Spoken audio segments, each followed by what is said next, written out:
My name is Danita Welch. I'm the manager of local government program services, excuse me, with the Union of BC Municipalities. A little bit under the weather, so apologies if I'm a little bit hoarse in voice here today. I'd like to welcome everybody to our webinar today on Generation 911 cybersecurity requirements. I'm going to ask Sasha to change to our next slide and we can introduce our panelists. So I've already introduced myself.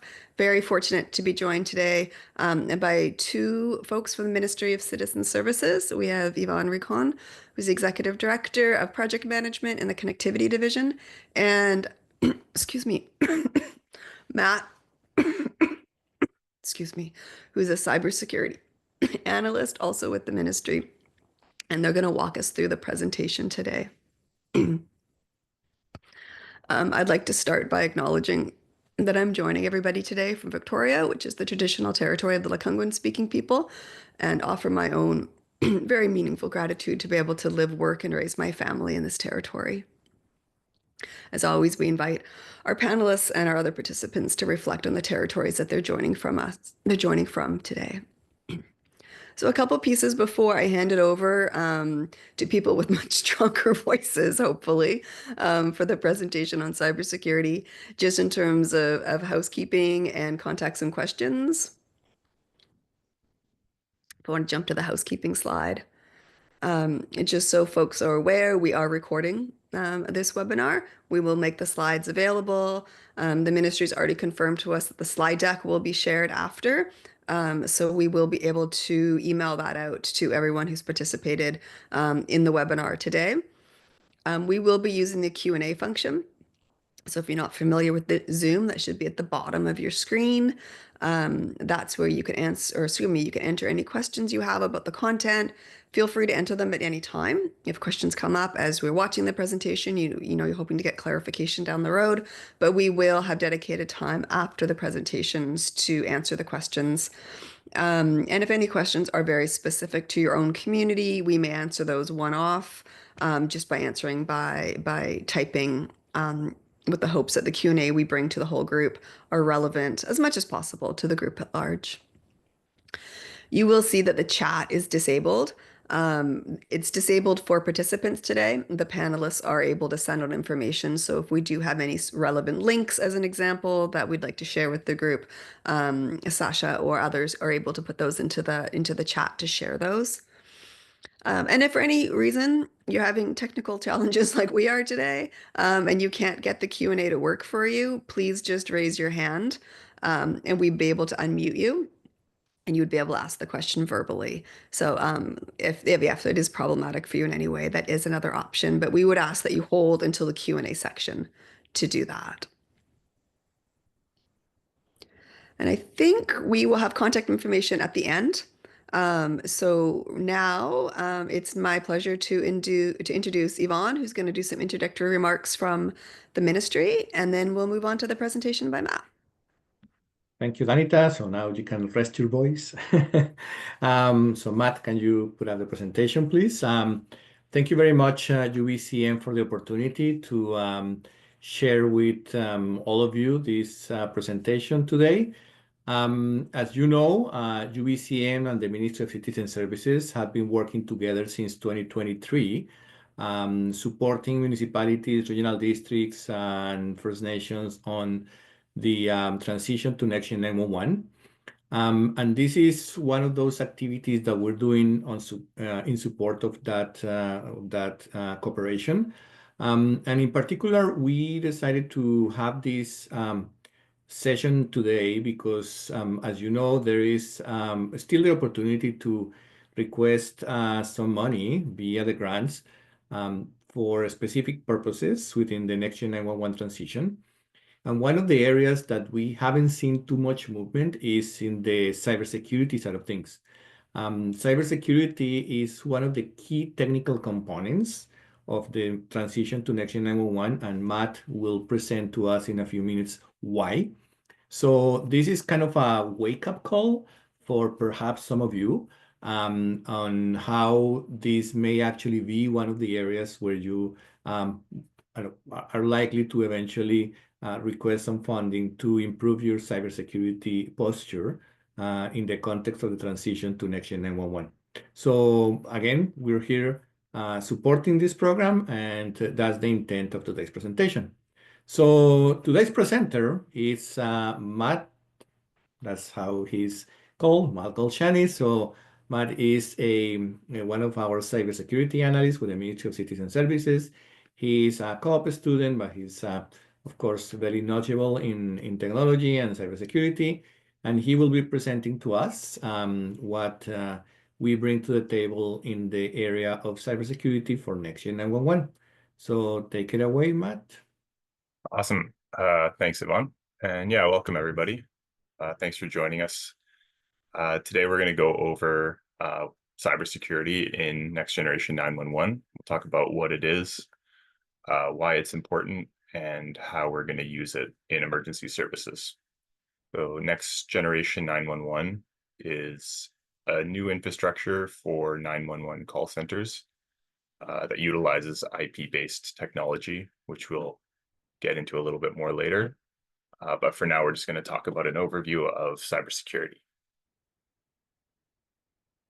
So what is cybersecurity?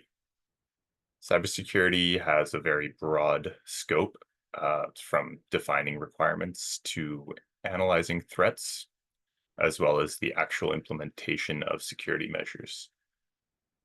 But really, it's the practice of protecting systems and data from cyber criminals or threat actors. The main key aspects of cybersecurity include the CIA triad, which we will talk about more in the next slide. The security first principle, which is the idea of making security proactive rather than reactive. And risk management, which cybersecurity fundamentally is about managing risk. Most organizations have limited security resources, which means you can't really respond to every threat all at once. So following good risk management strategies will allow you to prioritize threats effectively. So the CIA triad stands for confidentiality, integrity, and availability. Confidentiality is concerned with making sure that data is accessed only by individuals or by systems that are authorized to do so. Some of the things around confidentiality are like encryption, multi-factor authentication, and access controls. Integrity is ensuring that data remains accurate, consistent, and unaltered during transmission or storage, which are things like checksums, digital signatures, or certificate authorities. And finally, availability is making sure that data is accessible and available to authorized users when and where it's needed.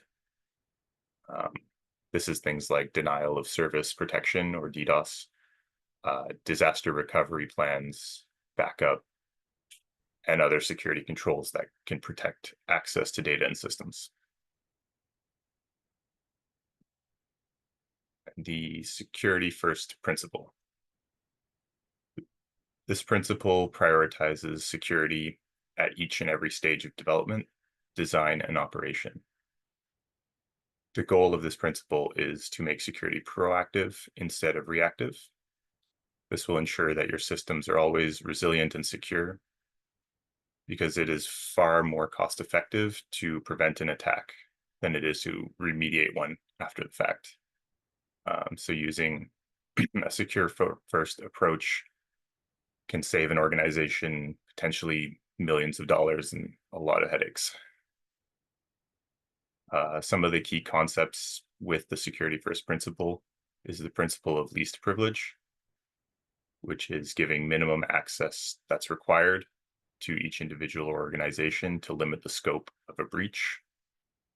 The defense in depth, which means to have multiple layers of security to create a very comprehensive protection. and using a risk-based approach, which kind of ties back into the risk management, where we take threats and identify and mitigate them based on their level of criticality. So the more critical a threat is, the higher priority it has.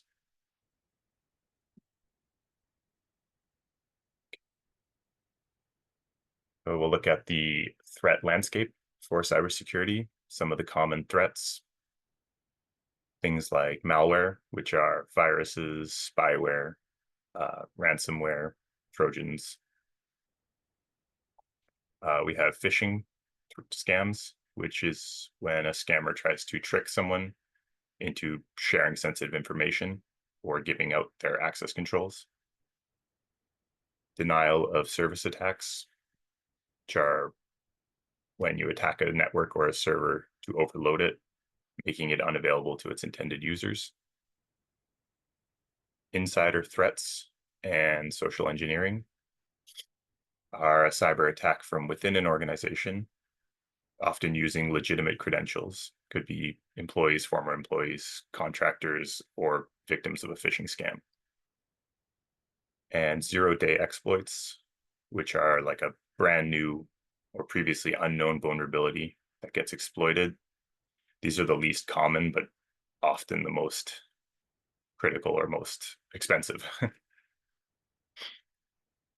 Some of the concerns with cyber attacks are that they're getting more complex and more sophisticated as time goes on, which means it's more and more difficult every day to keep systems and data secure. Makes it more important as well to keep up.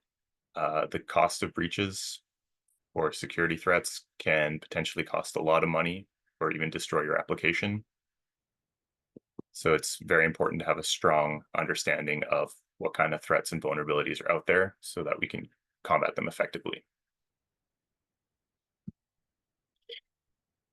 So why does cybersecurity matter in public safety? Well, emergency services are essential for public safety. So not having access to them could mean life or death for some people. This makes having a good cybersecurity practice put in place very important. And cyber attacks on emergency services can delay responses or even block access, which would put the public safety at risk. Emergency services also handle sensitive data of both first responders and of the general population, which means that a breach can put both parties at risk. Some of the threat concerns, types of attacks, are ransomware attacks, which can essentially lock a system out of its own information or data. Social engineering, as we mentioned, can allow attackers to gain inside access. And malware infections, such as Trojans or worms, can cause slowdowns in response times or even shut down systems completely. And the denial of service attacks, which will overwhelm an emergency service system, can cause a loss of availability. So you can imagine calling 911 and you just get a dial tone. That would be pretty bad. So now we're going to go over why cybersecurity is critical within next generation 911. But first, we will talk a little bit about what NG911 is. So NG911 is an IP-based emergency response system, and it's set to replace our current landline-based infrastructure. The new ecosystem will give public safety access points, or PSAPs, which are essentially 911 call centers, a host of new technologies to better serve the public and connect people with emergency services. Some of these new technologies that come with NG911 are the ability to text, share images or even videos with PSAP call takers and with the first responders, having enhanced location accuracy. So GPS tracking, you can track exactly where you are, which allows them to respond much quicker. And similarly, improved data sharing. So with an IP-based system, this allows for more comprehensive information to be shared, which can improve wait times, shorter call times, and you can have more readiness for your first responders.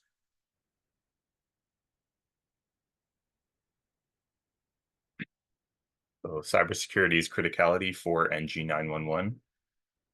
Because NG911 relies on an interconnected digital network, that means it's a much easier target for cyber criminals than it was before. Increasing the access and availability of any system will inherently increase the vulnerability and the risks of an attack. What this means is that having a well-defined and implemented cybersecurity standards is mandatory for next-gen 911 ecosystems.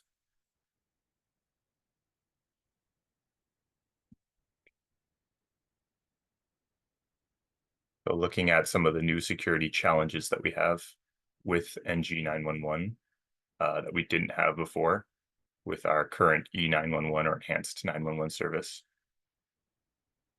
So being that it's an IP-based system, this creates new risks that we previously did not have to worry about. Enhanced 911 is a closed circuit switched landline system. What this means is things like denial of service attacks and ransomware were not really possible.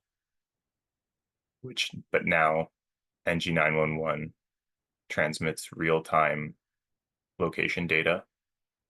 It also transmits medical history and other multimedia, which makes it a high-value target for different types of cyber attacks. And because NG911 is on an IP network and can be communicated with in more ways than before, such as the texts and videos and imaging, there's an increase in entry points to the system. And this will allow for more potential attacks. So implementing strict cybersecurity requirements and standards and continually monitoring, updating those standards is very important in the new ecosystem.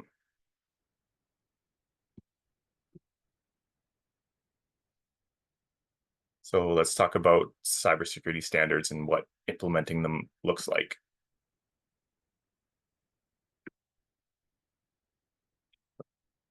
Here we have the diagram. The National Institute of Standards and Technology, or NIST, has created a cybersecurity framework. And this framework provides guidance for organizations to manage and reduce cybersecurity risks. As you can see in the diagram, it is organized around 6 key functions: identify, protect, detect, respond, recover, and govern. And this framework is the basis for the National Emergency Number Association, or NENA, standards.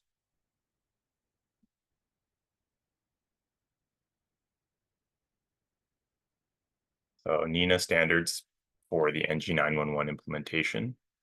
NENA standards are security requirements that are being used across all of North America's 911 systems. These standards are built off of the NIST framework. These standards ensure best practices are followed, and their implementation is actually a requirement for all of the PSAPs to use NG911. We won't go into too many details about the actual standards, but the 3 main security measures are network security, data security, and access controls and authentication. So network security is concerned with addressing DDoS attacks or types of unauthorized system access.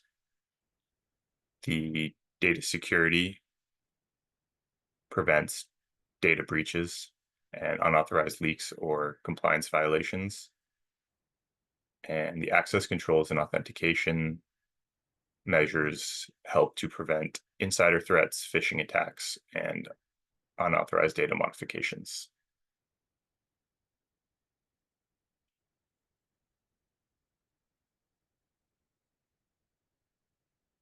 So training and awareness for NG911 security. Cybersecurity training and awareness is a critical part of ensuring that NG911 is secure and available to the public. A cyber attack on even a single PSAP could cause disruptions to service and potentially put people's lives at risk. Proper training on cyber attacks, how to spot them and avoid them, will be one of the most effective ways to protect this system. Key areas to focus training on include cyber threat awareness. So the phishing scams, social engineering, identifying ransomware, denial of service threats, understanding insider threats and access controls, looking at how to spot and report or avoid those kinds of threats, secure system operations training for proper use of authentication, making sure MFA or multi-factor authentication is in place, and the proper handling of sensitive data and transit of sensitive data, and making sure it all follows NINA's security guidelines. And incident response and recovery training. So what to do in the event of a cyber attack, how to report suspicious activity, as well as performing regular cyber attack drills and exercises.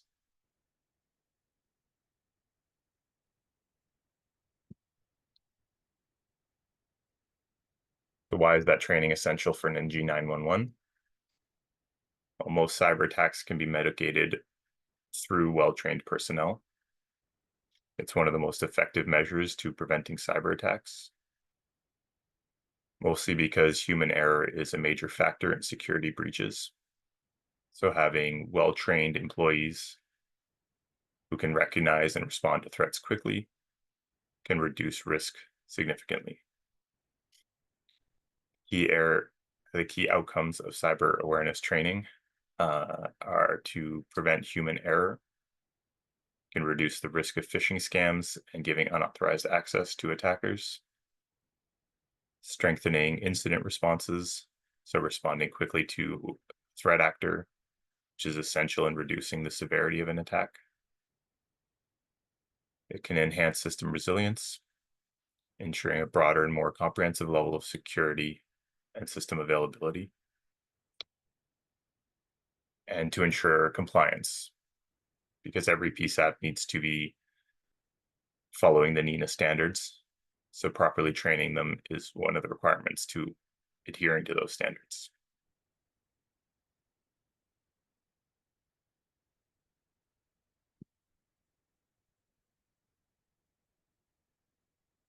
So the future of cybersecurity within NG911, as NG911 is implemented and utilized, cyber threats are constantly evolving. With the prevalence of AI and machine learning in today's world, the complexity of cyber attacks are constantly increasing. So utilizing emergency technologies will be necessary to ensure cybersecurity practices and standards keep up with threat actors and cyber criminals.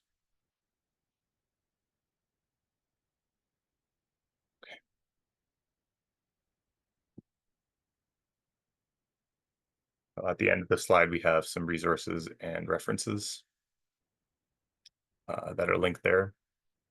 The BC government has a lot of good resources up already about NG911 and where the project is at.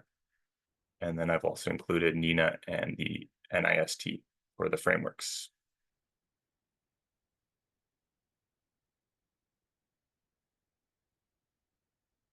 And that was the presentation. Thank you. Thank you very much, Matt.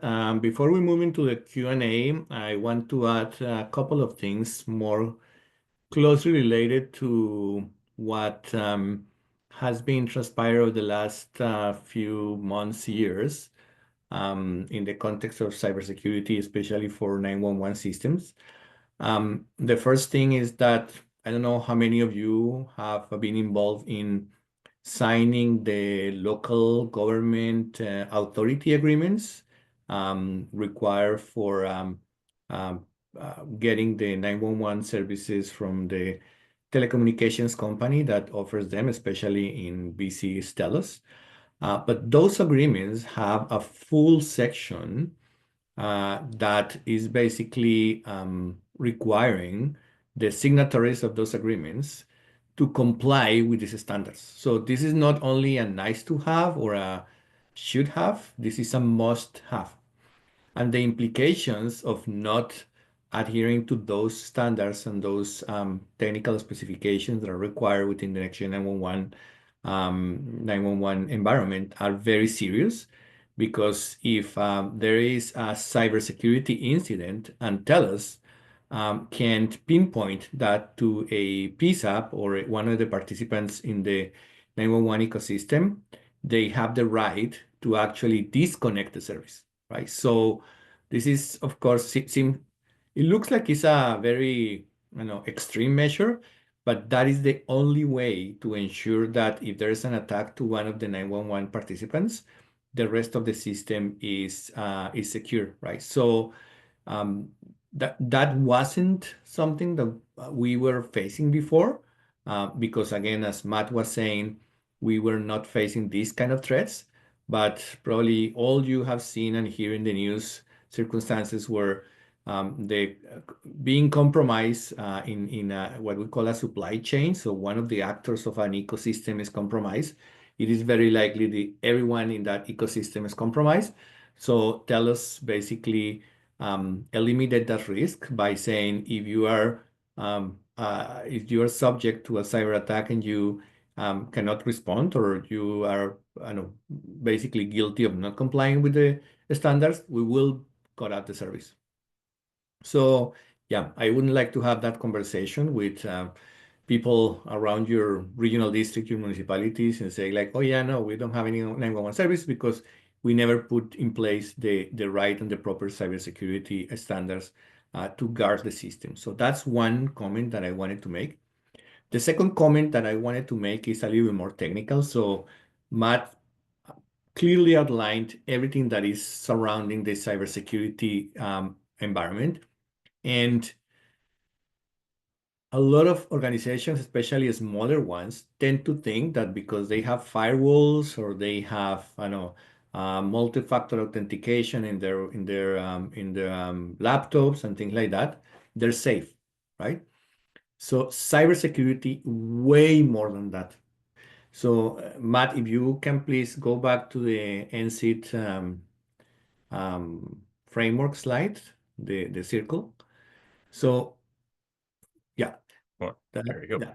So when you think about cybersecurity, you're looking at all these components, right? So it's not only having the technical elements, and again, people think that because they have firewalls or because they have, a virtual private network that is connecting the fire services with the servers that you have in your infrastructure, that's enough, right? So okay, that's probably one part of it, but you have to be ready to respond.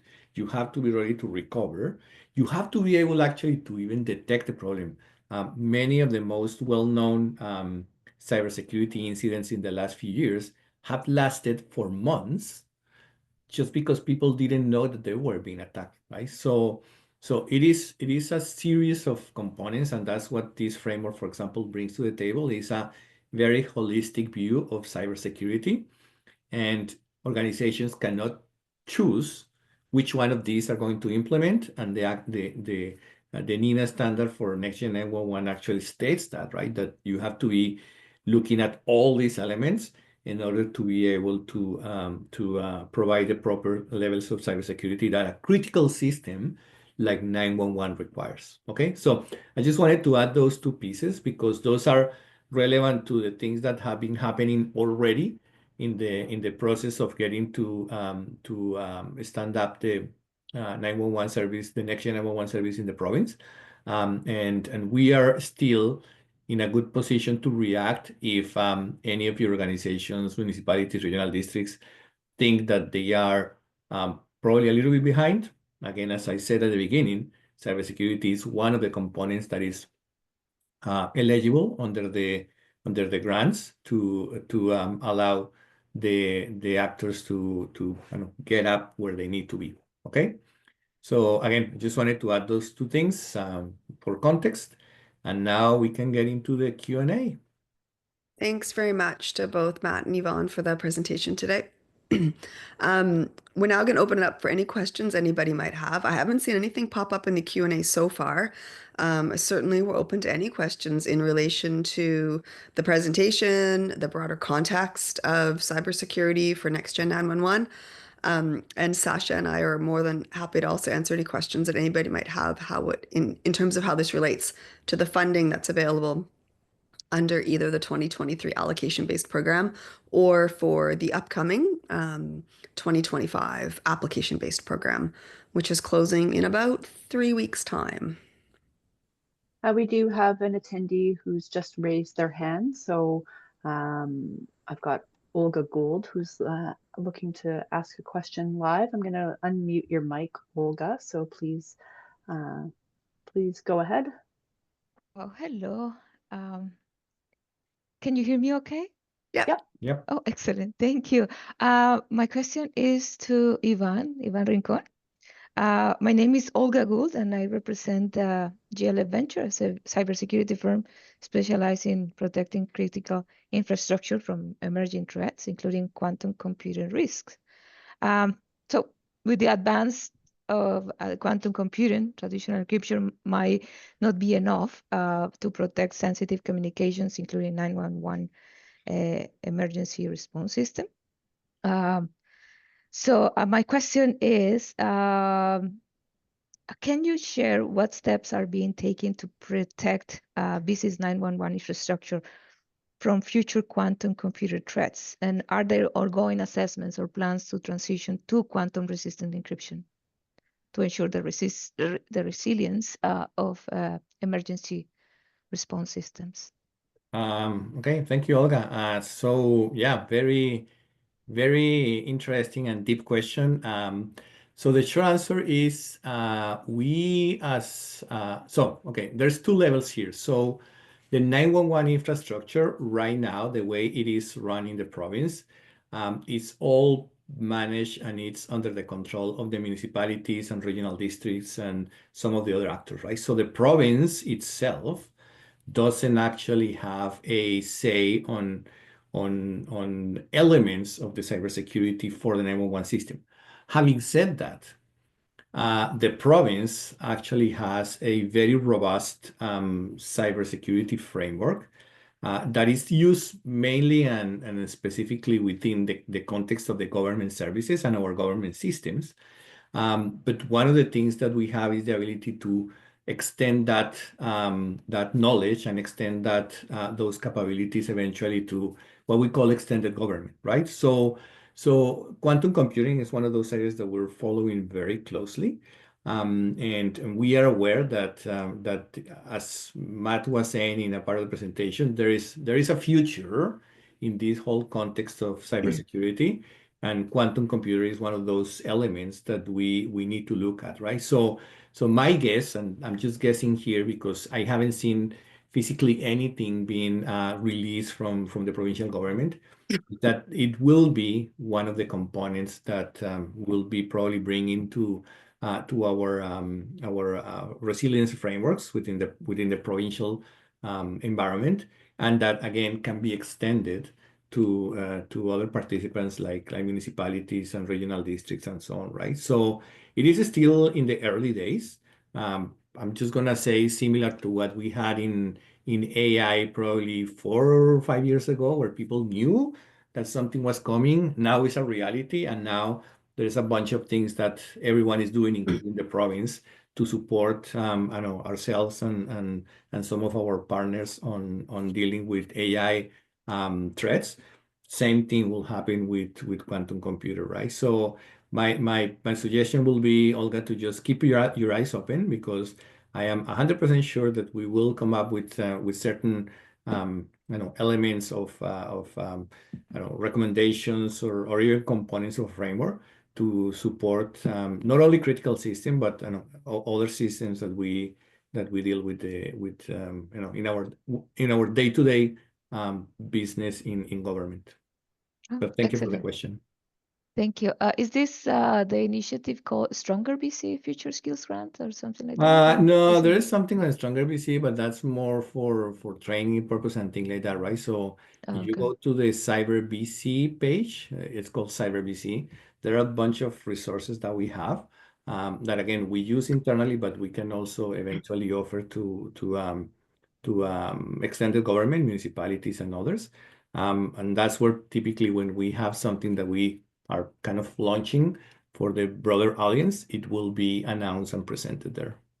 Oh, excellent. Thank you so Okay. much. Thank you, Olga. Thank you. Thanks, Yvonne. I see a couple questions have shown up in the Q&A. I see Sasha's already replied to one, but just for everyone's benefit, there was a question about, well, what's this funding program you're talking about? So if anybody's not aware, I'm not sure where everybody's joining us from today, UBCM is administering a funding program for the transition to next generation 911, which has been open to all local governments and modern treaty First Nations in the province. And it's had two components to it. The first was in 2023, we had an allocation-based program. So every local government and modern treaty First Nation received approval for $45,000 to support what we're characterizing as local preparedness for Next Gen 911. Some of you may have seen we had a recent addition to that base funding. It just came out today in terms of computer-aided dispatch for local fire departments. And then also funding for the primary and secondary PSAPs and limited funding for a handful of municipally run RCMP OCCs in the province as well. So that was allocation. Nobody had to apply for it. Everybody just got approved and received half the money up front in 2023. Now we're moving towards an application-based program for the balance of the funding that's available. And the deadline for that is coming up in about 3 weeks' time on April 11th. And Sasha has sent out the link to our website in case anybody wants to go in and find the program materials. Yvonne and Matt, I'll Yes. hand the next question back to you guys. Yeah, I'll take the next one. It's from Joy. How do I know if it's the responsibility of our municipality for this or is the regional district? Great question. Unfortunately, the answer is not one. It really depends, right? So for some if you look at the 911 system today, there are some regional districts that have taken over the responsibility of running, for example, dispatch centers or running some of the other components that are attached to 911, and they do that on behalf of the municipalities, and their agreements or even some cases service contracts that actually outline that and the potential responsibilities that go downstream to the municipalities. But in some other cases, the regional district doesn't do any of those things. So it is the municipal responsibility to be able to look at eventually what kind of services they are either using or offering, because in some cases we have municipalities that offer services to other municipalities. And then they become responsible for anything that has to do with 911, right? So it's not a one-off question. It's one answer. It really depends on your situation, right? Most of the larger regional districts have again decided to run those services, and they are responsible for those services on behalf of most municipalities. But when you start to get into smaller regional districts, then typically they don't do that, but they just represent the municipalities legally, but the municipalities are responsible for the services, right? So I guess in this case, if you're not sure, the best course of action, and I actually have asked a couple of municipalities that have had that question in the past, the best way to be 100% clear is just talk to the regional district and say, okay, well, you already signed an agreement for 911 services. We want to know what responsibilities we are taking. And if that includes eventually cybersecurity responsibilities, then you have to make sure that you follow what we say today, right? So that's more or less. It's a long answer, but it's not an easy answer because it really depends on how the service agreements are established. Thanks, Yvonne. We've got another person who'd like to ask a question live, so I'm going to unmute David Nelson and ask them to ask their question. Thank you. I'm just wondering if cybersecurity requirements weren't contemplated under the 2023 program funding application that we received, and we have not invoked all the funding there yet. Would it make sense for us to now apply for the 2025 program funding as well to make sure that we include the cybersecurity requirements? The way the program is structured, only the PSAPs, the eligible PSAPs, are eligible for cybersecurity costs right now. So I'm not sure where you're calling from, but only the eligible secondary and primary PSAPs would be eligible for cybersecurity costs under the funding Okay. program. Thank you. I'm calling from the Sunshine Coast Regional District, and our PSAB is ECOM. But yeah, from the presentation, I understood that there might be some concerns and mitigations that we could implement for our local fire departments, even though because we would be part of the ecosystem for NG911 dispatch when it comes from ECOM. Yvonne, do you want to offer some more comments on that one? Yeah, I would like to offer a comment. So I would say it depends. What we're finding is that as we go deeper into the program, there's certain relationships and certain components of the program that because we're not experts, right? So we're kind of finding out as we move along that there may be things that are eventually or could be covered. So one of the cases, for example, if and I'm not sure if this is your case or not, but if you have in the fire department a workstation that is accessing, for example, the information that the CAD system is providing on the e-com side of things, then you are actually connected. But then here's the question: who will be responsible for that particular connection? Is that e-com as part of as your service provider? Or you will be responsible for that, right? And that's exactly the same reasoning that I was using in the previous question is you need to find out what is the actual contractual relationship, because in those cases, of course, if you're not responsible, you're not responsible, right? So you shouldn't be implementing anything on your end because you don't know exactly what it is and how it will look like.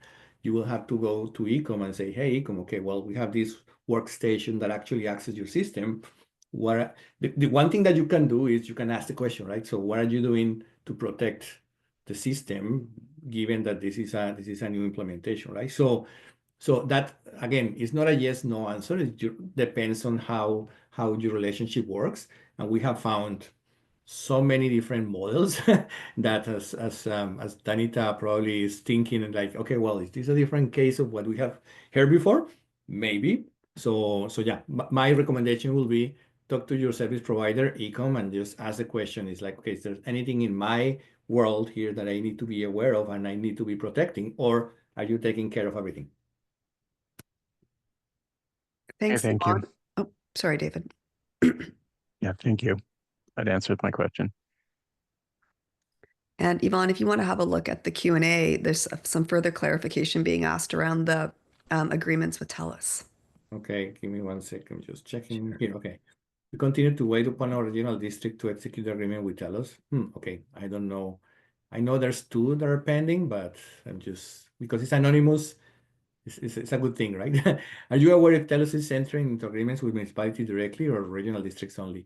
Yeah, this is a little bit beyond the scope of this conversation, but one thing that I can say is that in most cases, TELUS is only entering in agreements with the regional districts, except in some very specific situations where, for example, the regional district also offers services to other regional districts or municipalities outside its geographical area of influence. Like, for example, just to give you an example, Surrey signed an agreement directly with TELUS, but that's because Surrey Fire actually offers services to third parties, for example, in Vancouver Island, right? So because they are a service provider, then the municipality becomes also responsible for the elements of the service that are included in the telos agreements, right? So again, this is another one of depends answer, because in some cases they have signed agreements with municipalities, but that's under very, very specific circumstances. Thanks, Yvonne. We've got another live question from Olga here. I'm going to unmute her now.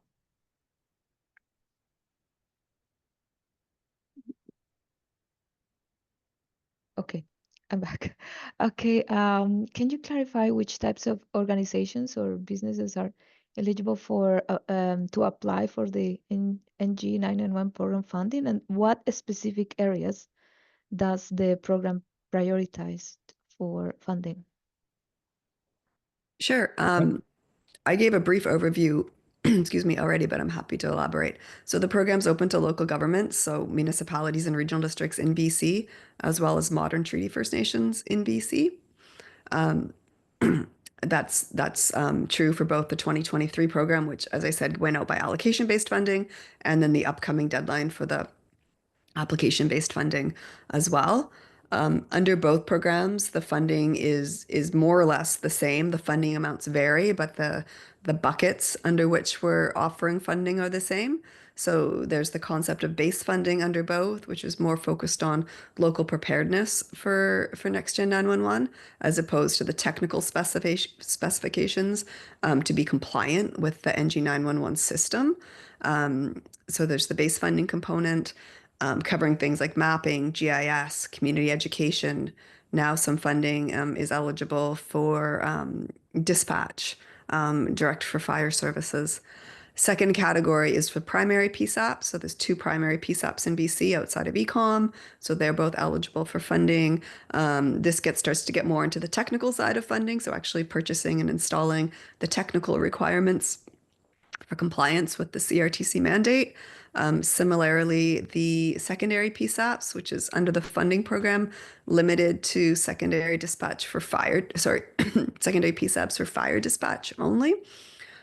So those entities are eligible.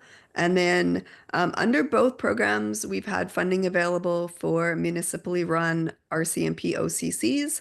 Under the 2023 program, there were 4 eligible entities there, and now moving into 2025, there are likely 2 eligible entities, just because of changes in the landscape and how services are being provided now.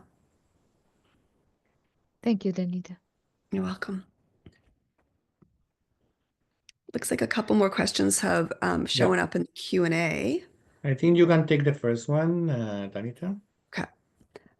So a question around funding for City of Vancouver. We received the first funding for the City of Vancouver. We are responsible for cybersecurity and engineering. Can we apply for extra funding specific for cybersecurity? The City of Vancouver is eligible to apply for the 2025 application-based program. Cybersecurity is only eligible for the PSABs and the OCCs, of which Vancouver would not be eligible. So base funding, the majority of local governments in the province are only eligible for base funding. And again, if you have a look at the program guide, you'll see that that's more focused on local preparedness and not the technical requirements to be compliant with the NG911 system.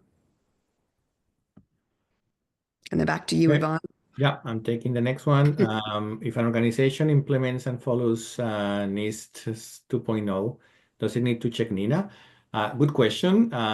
Actually, I should leave that to Matt, but I'm just going to answer. So the short answer is that the NINA standard is based on NIST 2.0, right? So let's say that is a subset of what NIST 2.0 has. But if you look at the NINA standard and you look at the NIST standard, you can actually do the match between the things that NINA is asking versus what NIST recommends, right? So I would say that there will be probably some evolution around that because like everything in life, especially in IT, as you start implementing, you learn. And there may be some components of NIST that are not necessarily right now either fully defined or are potentially not even covered by the NIST standard. But based on today's knowledge and today's conditions and the few Next Gen 911 pieces that are already in production in North America, what the NINA standard has is enough, right? So if you look at the NINA standard, you're good, but always think about, okay, this is actually fulfilling certain lines of interest in the NC2 2.0 standard. Thanks again for taking that one on. I'm not seeing any other questions, so maybe I'll just pause for a second, see if anybody would like to raise their hand, and Sasha can unmute your mic, or if anybody would like to get a question in before we move to closing. We certainly do have plenty of time if anybody would like to ask a question.